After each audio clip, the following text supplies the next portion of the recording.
Hello बন্ধु-बान्धৱীসকল মই এটা নতুন ভিডিঅ'ত আপোনালোকক পুনৰবাৰ স্বাগতম জনাইছোঁ। আমাৰ নামঘৰত যিহেতু বৰসবাহ ভাওনা হৈছিলে 17 তাৰিখে তাৰে কিছু ভিডিঅ' কৰি আহিছিলোঁ, আপোনালোকে চাই পাব। ইয়াতে কিছুমান দিনৰ ভাগৰ আৰু ৰাতি যিহেতু মই ভিডিঅ' কৰা নহ'লে বাৰু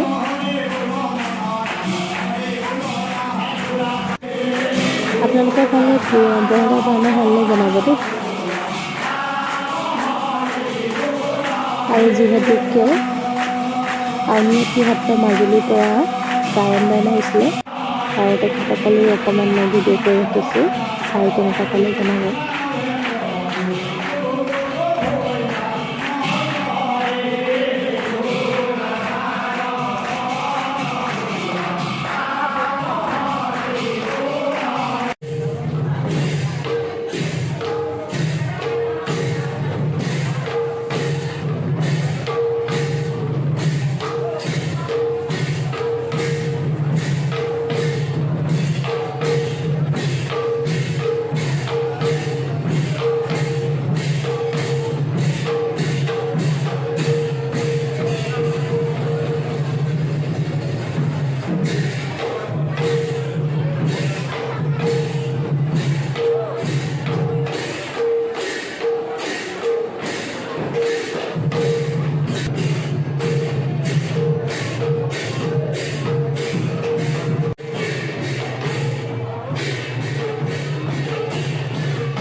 ভিডিঅ'টো চাই কেনেকুৱা পালে জনাব। সকলোবিলাক ভিডিঅ' কৰা নহ'লে তাৰে দুকপিমান ফটো আছিলে, ভাবিলোঁ শ্বেয়াৰ কৰোঁ। ধন্যবাদ ভিডিঅ'টো সকলোৱে চোৱাৰ বাবে।